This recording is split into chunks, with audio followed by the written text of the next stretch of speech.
Eh bien, bonjour à tous et bienvenue à ce webinaire. Comme vous pouvez le voir, les participants, donc vous avez accès uniquement au microphone. Tout simplement, c'est pour faciliter la lisibilité de ce webinaire. On attend encore quelques participants apparemment, voilà. Donc, je me présente tout d'abord, Katia Lanuzel, donc je suis chargée de mission au sein d'Agria Grand Est. Donc Agria Grand Est, c'est l'association des industries agroalimentaires de la région Grand Est. On a pour but d'accompagner les entreprises sur diverses problématiques et les accompagner sur leur performance durable. Et dans nos missions, on a une ligne qui dit voilà, promouvoir l'innovation et diffuser cette innovation auprès des industries agroalimentaires. Et ce webinaire, en fait, s'inscrit tout à fait dans nos missions, puisque vous allez le voir, la Fondation Solar Impulse regroupe un bon nombre d'innovations, qu'elles soient internationales, mais aussi sur le territoire Grand Est. Et nous allons voir concrètement quelles sont ces innovations et comment elles peuvent vous aider en tant qu'entreprise sur votre performance, tout simplement. Donc, hop. Voilà. Donc le webinaire va se dérouler en 1 heure, hein, donc c'est assez rapide, mais on a tout de même pas mal de choses à voir. On a tout d'abord une partie plus introductive avec Myriam Schwartz de la fondation Solar Impulse qui va justement nous présenter cette fondation. Quelle est-elle et quel est son fondement et quel est le label justement Solar Impulse. Par la suite, elle va plus nous parler du partenariat qu'il existe avec la région Grand Est actuellement. Voilà, elle vous en parlera mieux que moi. Et pour avoir quelque chose de plus concret sur ce webinaire, on a trois entreprises et 3 innovations justement qui ont bien voulu venir présenter rapidement leur système, leur innovation. On a tout d'abord donc Olivier Barraud de Elodis International, donc, qui va nous présenter un système de gestion de l'eau optimisé. Ensuite, on aura Jimmy Colomis de Trio Environnement qui a une innovation sur la gestion des biodéchets au sein de collectivités ou bien d'industries agroalimentaires, je pense. Et enfin, on finira par Gérard Bellet de Jean Bouteille pour une présentation d'une innovation sur la consigne et surtout le vrac, que ce soit chez les distributeurs, mais aussi en collectivité. Donc voilà, je vais tout simplement laisser la main à Myriam pour partager son écran et nous partager sa présentation. Et je tiens à rappeler aussi que nous aurons des temps de questions-réponses à la fin de chaque présentation, donc n'hésitez pas à désactiver vos micros à ce moment-là pour partager vos questions. Et sinon, il y a aussi le volet conversation, vous pouvez poser vos questions. Voilà, bon webinaire à tous. Merci beaucoup Katia pour la présentation. J'espère que vous voyez bien mon écran. Parfait. Alors comme ça a été dit en introduction, je vais vous faire une petite présentation de la Fondation Solar Impulse pour que vous sachiez ce que c'est. Et après un focus sur le partenariat qu'on a lié fin 2019 avec la région Grand Est. Donc pour montrer aussi toutes les synergies qui existent au niveau du territoire.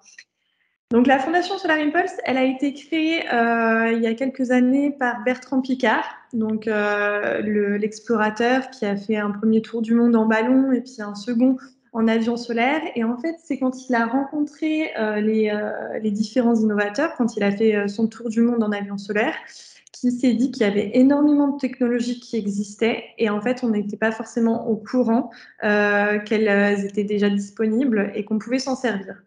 Donc c'est pour ça qu'il a décidé de créer la Fondation Solar Impulse.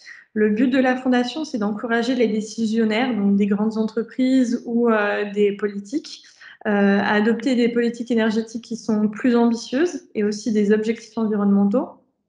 Et pour cela, on va promouvoir des solutions qui sont à la fois meilleures pour l'environnement, qui sont efficientes et surtout qui sont rentables pour le client comme pour le porteur de solutions, l'innovateur. Donc pour y parvenir, on a décidé de s'intéresser à 5 des 17 objectifs du développement durable qui ont été mis en place par les Nations Unies. Donc vous pouvez les voir sur la slide qui est présentée. On va avoir l'eau, les énergies renouvelables, tout ce qui est processus industriel, donc qui nous intéresse particulièrement aujourd'hui. Ville, où on va retrouver les thématiques du transport, donc notamment de la logistique et du bâtiment. Et enfin, consommation et production responsable avec toutes les notions d'économie circulaire, d'agriculture, de numérique. Donc ça, c'est assez large comme thématique. Donc, pour pouvoir avoir quelque chose de robuste à présenter quand on va voir les différents acteurs décisionnaires, donc entreprises ou politiques, on a mis en place un label qui est le premier label qui va allier vraiment protection de la nature et le côté rentabilité, donc économique. C'est le label Solar Impulse Efficient Solutions. Et en fait, on va avoir un pool d'experts qui sont indépendants, qui sont bénévoles, qui viennent de grandes entreprises ou qui viennent d'universités, qui vont apporter leur expertise et qui vont évaluer les solutions qui sont proposées à candidature par les innovateurs. Donc, on va avoir à chaque fois 3 experts qui vont chacun évaluer une solution, donc une technologie. Donc, qu'est-ce qu'on entend par solution? Étant donné que c'est un terme qu'on entend beaucoup depuis le début de la présentation, donc ça peut être 3 choses distinctes. Ça peut être soit un produit, comme un système de géothermie en zone urbaine. Ça peut être un service, comme une application de covoiturage ou une application de détection des fuites d'eau, ou ça peut être un processus industriel. Nous, au niveau de l'éligibilité, ce qui va vraiment nous intéresser, je vous l'ai déjà un petit peu dit en introduction quand Bertrand a fait son tour du monde, c'est le fait que ce soit des solutions qui doivent déjà pouvoir être utilisées, par exemple par vos entreprises, par vos structures. Donc, ce qui nous intéresse, c'est particulièrement la maturité. Il faut au moins que ça soit au TRL 6. Donc, le TRL, c'est le Technology Readiness Level. Et le TRL 6, ça correspond à une démonstration à l'échelle réelle, donc 1-1, en laboratoire. Donc ça, c'est vraiment le minimum. Tout ce qui est avant et qui est encore trop immature, au final, ça ne va pas rentrer dans nos critères d'éligibilité parce que l'objectif, c'est vraiment d'avoir un impact immédiat. Et le second, qui va un petit peu de pair, c'est la commercialisation. Il faut soit que ça soit une solution qui soit déjà commercialisée, c'est le cas pour la plupart des technologies, soit que ça soit destiné à la commercialisation et dans ce cas-là, qu'on puisse le justifier dans les 5 prochaines années. Donc quelque chose qui est quand même assez robuste. Et au niveau des critères qui sont évalués par le pool justement de 300 experts indépendants, il y a 3 grandes familles, 3 principaux.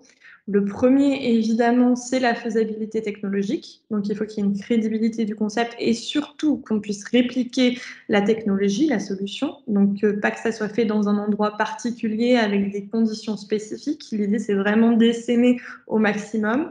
Ensuite, l'impact environnemental. Donc, il faut que ça soit mieux que ce qui est utilisé actuellement sur le marché. Donc, si je prends un exemple, au niveau des véhicules qui permettent de faire des transports, ce qui est vraiment mainstream sur le marché, ça va être le véhicule thermique.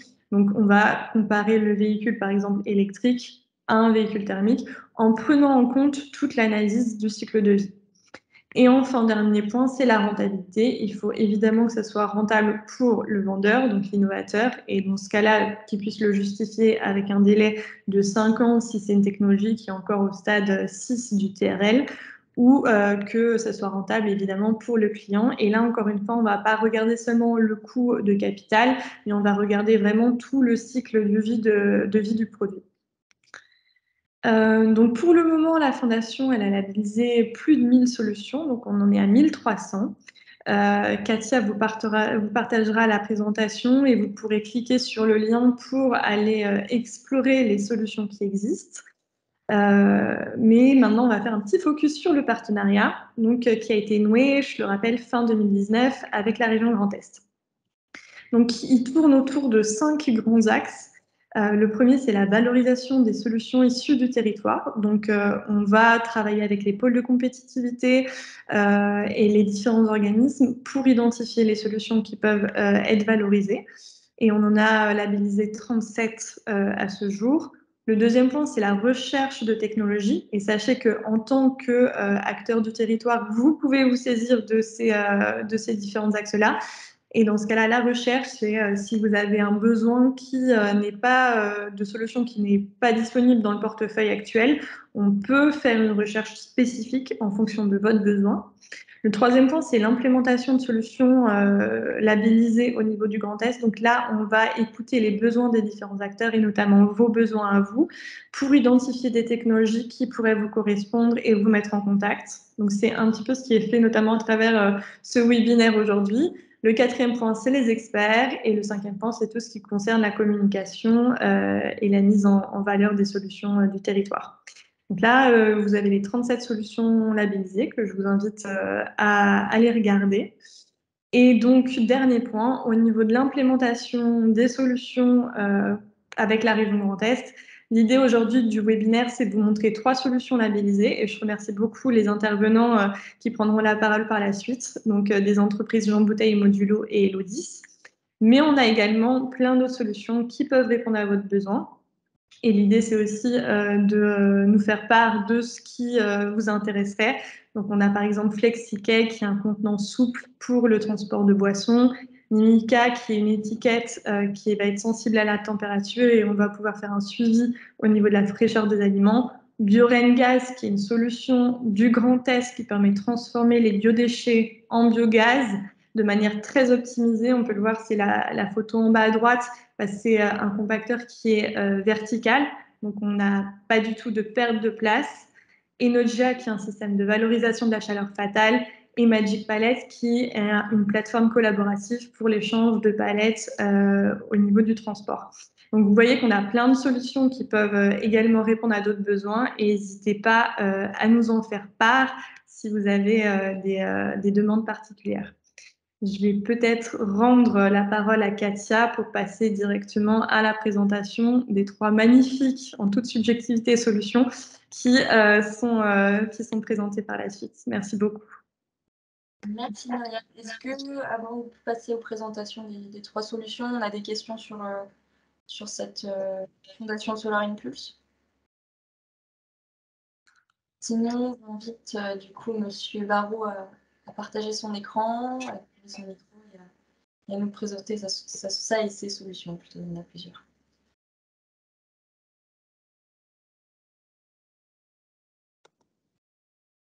Oui, merci Myriam et bonjour à tous. Alors effectivement, j'ai le plaisir d'avoir 2 solutions labellisées Solar Impulse. Alors, en 5 minutes, ça va être une gageure, mais je vais essayer de, sans pétaler trop vite, de vous expliquer de quoi il s'agit.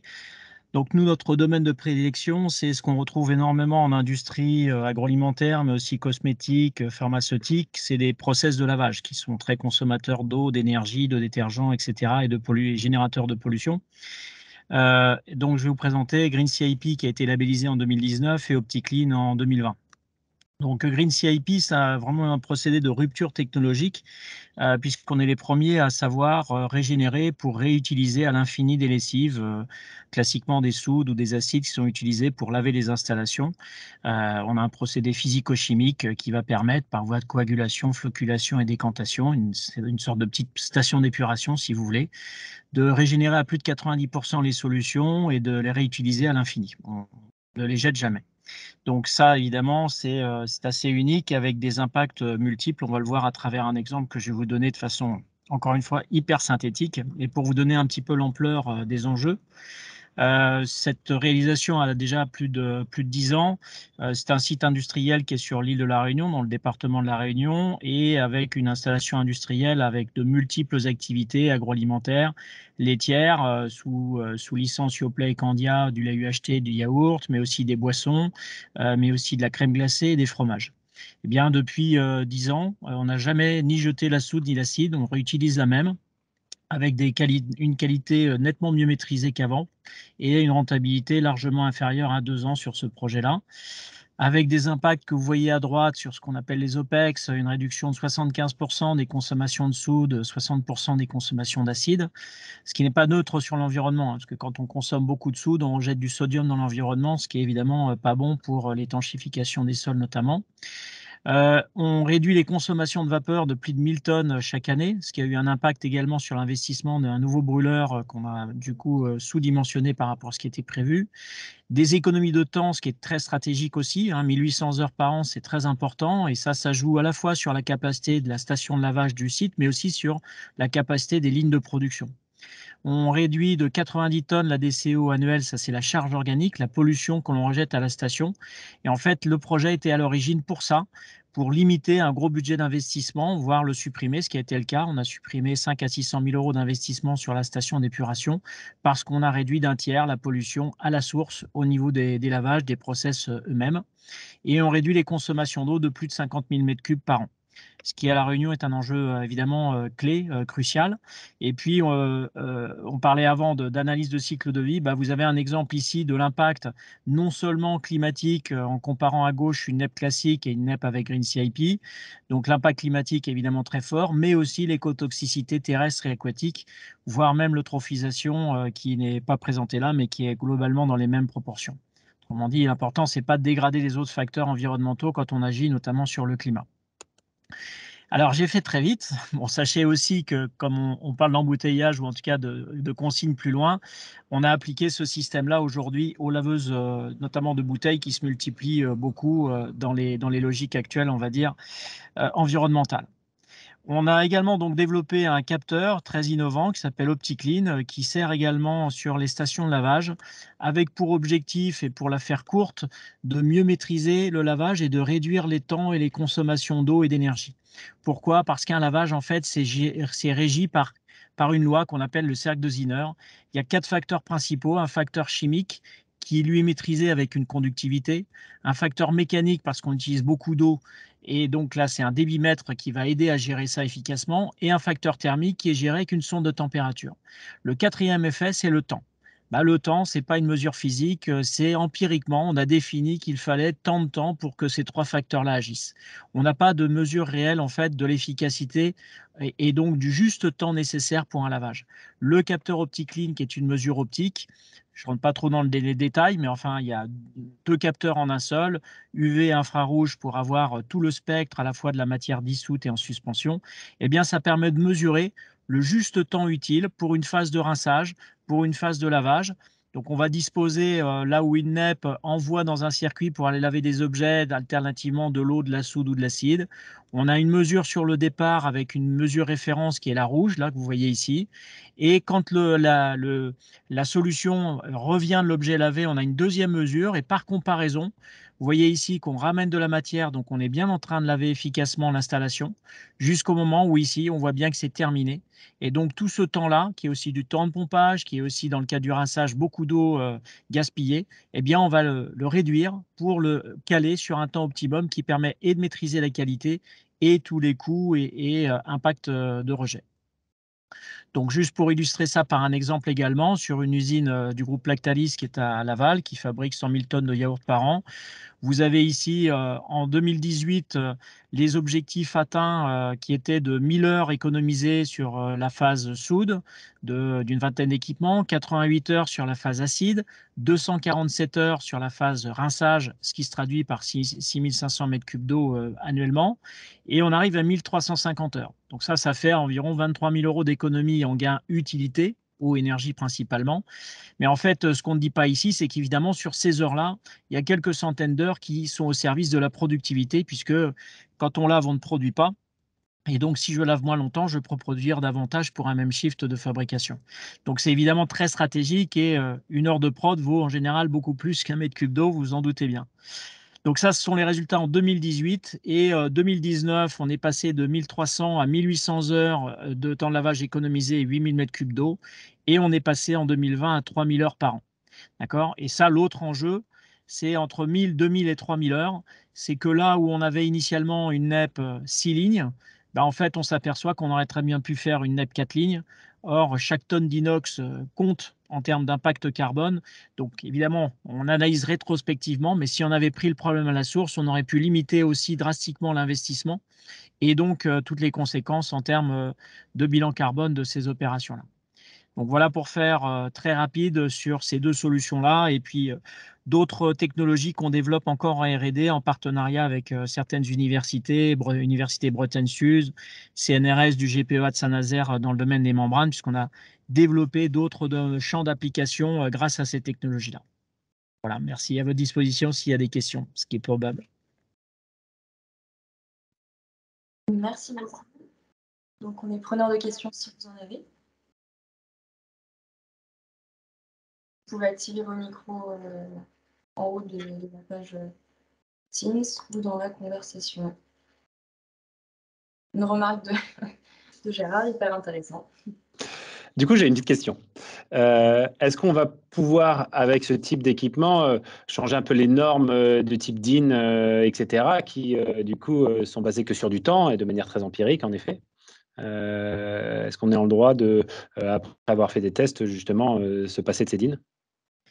Bah, bien entendu, et justement, nous, on va travailler à la fois sur le champ de la qualité parce que c'est la priorité, c'est d'avoir un lavage qui permet de travailler dans des conditions saines. Donc ça, c'est la base. Et c'est là que le capteur, justement, est un atout pour être sûr qu'on lave bien, efficacement. Mais au-delà de ça, c'est de maîtriser la zone de risque pour se dire, au lieu de se prendre des marges de sécurité énormes en se disant à tous les coups ça passe, on ajuste le tir, mais on sait où est la zone à risque et on la maîtrise.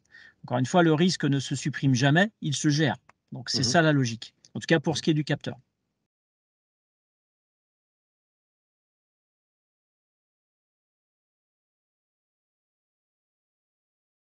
Merci. Est-ce qu'il y a une autre question?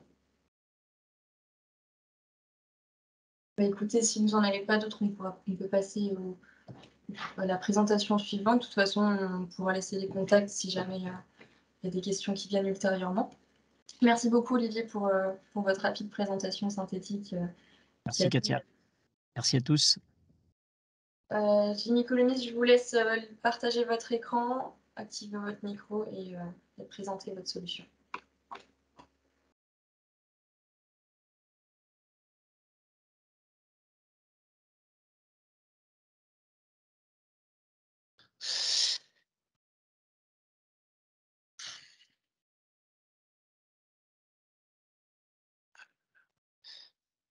Alors, c'est tout bon, on voit, mais en mode diapositive à côté, mais c'est assez grand pour qu'on puisse voir la diapositive. Ok, super. Eh ben, bonjour à tous, Jimmy Colomiès, cofondateur de Trion. Je vais vous présenter aujourd'hui ce qu'on fait chez Trion et en particulier la technologie modulo.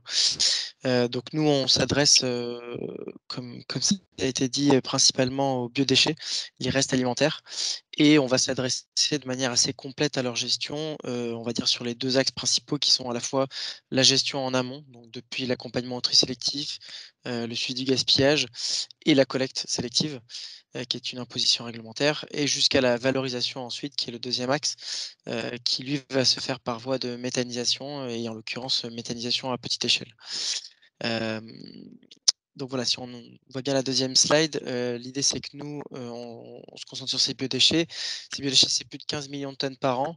Ça va être tous les restes alimentaires, mais aussi les épluchures, donc pas forcément que des choses qui peuvent être réduites en termes de gaspillage alimentaire, et qui sont soumis à une nouvelle réglementation qui vise à valoriser, soit par compostage, soit par méthanisation, ce déchet-là, avec des acteurs de plus en plus petits. Donc on est passé des gros producteurs qui étaient sous la réglementation depuis 2016, donc supérieur à 10 tonnes par an.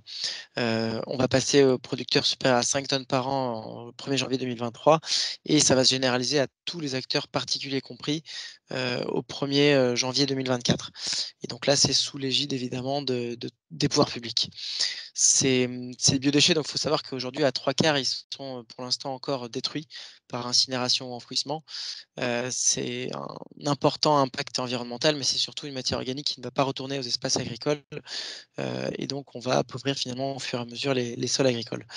Il y en a 25% qui commencent à être valorisés, et ça c'est la fourchette haute, je pense, on n'y est pas encore vraiment, et qui se fait aujourd'hui principalement soit par des très grosses unités de compostage, soit par des très grosses unités de méthanisation. Ça, c'est assez historique, c'est parce qu'effectivement, on a des gros acteurs qui se sont positionnés dessus, donc que ce soit les acteurs agricoles ou les industries, certaines grosses industries agroalimentaires. Mais effectivement, quand on va basculer vers ces acteurs de plus en plus petits, on va avoir de plus en plus de mal à fonctionner avec ce système-là, puisque on va devoir rayonner sur de larges distances. Donc nous, voilà, on a développé une solution à petite échelle et surtout une solution complète, hein, comme je le disais depuis le début jusqu'à la fin, pour permettre une solution à la fois simple et rapide à mettre en place, mais surtout derrière économique et vertueuse en termes d'impact environnemental. Donc sur la première partie qui va concerner voilà, un peu le circuit amont, l'objectif pour nous, c'est vraiment de regarder ce qui va pouvoir être fait chez chaque acteur, comment va pouvoir être organisé le tri sélectif, quels outils de reporting on va pouvoir mettre en place pour effectivement améliorer le gaspillage alimentaire ou autre, et réduire les coûts, puisqu'effectivement, selon comment la collecte doit être organisée, on va adapter le nombre de bacs, la fréquence de passage, l'entreposage, etc. Sachant que voilà, là, un exemple typique, c'est les 100 kilos qui sont faits par an et par habitant. Voilà, c'est des chiffres qu'on peut retrouver après sur les différentes industries, les différents acteurs. Et ensuite, sur la partie collecte, effectivement, là, l'enjeu, ça va être, une fois qu'on a fait ce tri sélectif, d'optimiser au mieux tout ça, sachant qu'on propose ce service-là aussi, un peu de manière, on va dire en rupture avec ce qui se fait habituellement avec les gros acteurs un peu installés, puisqu'on va être en mesure de positionner, des véhicules qui sont par exemple au GNV, au gaz naturel pour véhicule, qui sont à plus petite échelle, qui disposent de la pesée embarquée, et cetera et cetera. Et donc on va nous, grâce à tout ça, être capable de faire de l'ultra local avec, des tarifs très compétitifs et surtout un reporting assez puissant, on va dire, et transparent du moins dans ce que ça va permettre de remonter. Hem, Ensuite, une fois qu'on a fait cette collecte, l'idée c'est de passer sur, on va dire l'innovation principale qui est le traitement. Donc là, effectivement, nous on se positionne sur de la méthanisation à petite échelle qui va permettre un double aspect vertueux, une double chaîne circulaire en fait. À la fois, donc comme je disais, la matière organique qui va pouvoir, un peu à l'image du compost en fait, être récupérée en sortie de dégradation et être restituée de manière, d'ailleurs gracieuse, pour les agriculteurs locaux. Et donc là, l'objectif c'est vraiment de créer un peu une sorte de circuit fourche à la fourchette où on va avoir, voilà, des aliments qui sont produits par les agriculteurs locaux, qui vont être consommés, localement et qui vont pouvoir, être restitués finalement en termes de matière organique, sur ces mêmes sols. Et de l'autre côté donc, et là contrairement au compost par contre, on va avoir une voie de valorisation supplémentaire qui est celle de la captation du carbone. En fait, la matière organique, le déchet, c'est du carbone. Quand il est composté, finalement ce compost, plutôt ce carbone va être en grande partie libéré dans l'atmosphère. Quand il est méthanisé, on est en milieu confiné, ce qui fait qu'on va capter ce carbone et le transformer en gaz naturel renouvelable, donc du biométhane, qui lui va pouvoir être, épuré, injecté sur le réseau GRDF, notamment pour substituer des gaz fossiles, par exemple d'origine russe. Heu, donc ça c'est la voie de valorisation normale, mais effectivement ce qu'on rajoute nous en plus comme, comme activité, c'est, le fait de pouvoir transformer ce biométhane directement en GNV, donc en gaz naturel pour véhicule, justement pour alimenter notamment et rendre autonome, la collecte. Pour vous donner un exemple de ce que ça peut donner, donc voilà, notre première unité référence, elle est dans les Yvelines. C'est donc la plus petite unité de méthanisation, de biodéchets qui injecte du biométhane. Elle a pu être implantée très proche de Paris justement par son échelle, le fait que tout ce qui est, nuisances, risques et cetera soit très limité et soit confiné. Donc on a, par exemple, pas vraiment d'odeur, hormis ponctuellement quand un camion décharge, mais ça c'est inévitable. Hem Et donc un site qui vient d'être mis en service depuis septembre 2021 et qui donc depuis commence à produire du gaz qui est injecté sur le réseau. Donc voilà, là, un petit schéma à droite pour montrer un peu la différence. Donc on a effectivement des solutions in situ comme le compost, mais qui sont très limitées en termes de quantité et de type de déchets valorisables. On peut pas prendre par exemple, des déchets qui seraient mal triés, je pense notamment à des pots de yaourt, qui seraient pas ouverts et cetera, ou des déchets, carnés puisqu'on a des sujets aussi sur les autoréactions et de la très grande échelle qui, elle, va au contraire passer par des sites de transfert et ensuite être acheminée à plusieurs dizaines, voire centaines de kilomètres, qui est en gros le mode de gestion, principal actuel. Hem, Quelques chiffres clés, voilà, sur ce qu'on peut faire aujourd'hui. Donc c'est des unités modulaires avec une modularité de l'ordre de 1 000 tonnes par an de déchets alimentaires. Globalement, on va varier entre 3 000 et 10 000 tonnes par an pour avoir, à la fois un modèle qui soit économiquement viable, mais qui soit pas non plus à trop grande échelle, hein, qui conserve ce caractère, ultra local, on va dire. C'est l'équivalent de 30 000 à 150 000 habitants si on prend, un peu large, sachant que ça va concerner, comme je disais, tous les acteurs, aussi bien les particuliers, la restauration, la grande distribution et s'il y en a sur le territoire, des industries agroalimentaires, qui n'auraient pas déjà de solution. Ça va créer, voilà, un certain nombre d'emplois, une dizaine, de l'énergie renouvelable de l'ordre de 10 gigawattheures pour un équivalent, 3 000 habitants. Une réduction de carbone qui vient à la fois de ce qui n'est pas émis par la dégradation du déchet, mais surtout de la réduction de la logistique de transport, puisqu'on va raisonner vraiment à petite échelle. Et voilà, c'est un projet qui s'est déployé en 1 an et demi, là où un projet habituel de méthanisation va plutôt mettre 4 à 8 ans sur à peine, 0,25 hectares, donc 2500 m². C'est très petit, très compact par rapport à ce qui se fait aujourd'hui et c'est surtout, voilà, on peut le voir sur les images, c'était à l'inauguration, mais ça l'est encore, très propre, très limité en termes de nuisances et de risques. Voilà, un certain nombre de partenaires, pour ne citer que, voilà, la région, le département, le syndicat de déchets publics Vallocène et d'ailleurs un autre qui n'est pas mentionné ici, qui est le syndicat le CIDRU, pardon, et des partenaires également comme la Banque des Territoires, Suez, GRDF, Sodexo, et bien d'autres en fait. Et enfin, pour vous préciser un peu le modèle dans lequel on va appliquer cette innovation, l'objectif, c'est vraiment de fournir quelque chose de clé en main. Donc, on va créer une société projet par unité de traitement, qui va intégrer, voilà, toutes les activités qu'on a pu voir depuis, un peu le conseil, l'accompagnement, au tri sélectif, la collecte et ensuite le traitement, qui, elles, vont fournir toutes les prestations, autour et qui sont notamment, fournies par, enfin, appuyées par Trion, depuis, voilà, l'exploitation maintenance, le développement de projets, ce compris le financement d'ailleurs, puisqu'on est aujourd'hui en capacité de proposer du financement, que ça soit sous forme, voilà, d'aide, subvention, de dette bancaire ou de fonds propres et quasi fonds propres. On a notamment fait d'ailleurs dans ce premier projet du crowdfunding qui permet de faire, du gagnant-gagnant avec une très belle acceptabilité, locale des riverains qui est, un des gros enjeux de la méthanisation aujourd'hui. Voilà, c'était 5 minutes, c'est assez rapide. Donc là, c'est mon associé qui est sur cette présentation puisque c'est normalement lui qui s'occupe du développement commercial. Mais, ce sera avec plaisir pour répondre à toutes vos questions, n'hésitez pas. Merci beaucoup pour cette présentation. Du coup, je laisse la parole aux participants si vous avez des questions.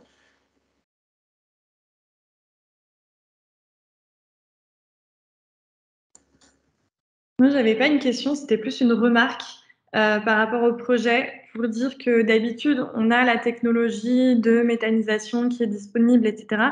Mais là, c'est vraiment, enfin, ce que propose Modulo, c'est vraiment quelque chose de clé en main, avec aussi le volet collecte qui peut parfois poser problème, etc. Donc, il y a vraiment quelque chose d'intelligent et de complet qui a été proposé.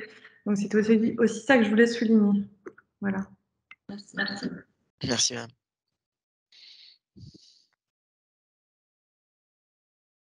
Donc, pas de remarques ou de questions à ce que je vois. Écoutez, on va laisser la parole alors à la dernière solution. Merci beaucoup, Jenny Collins, pour cette présentation. Et Gérard Boulet, je vous laisse la main. Alors, normalement, ça marche si je fais ça. Affichage.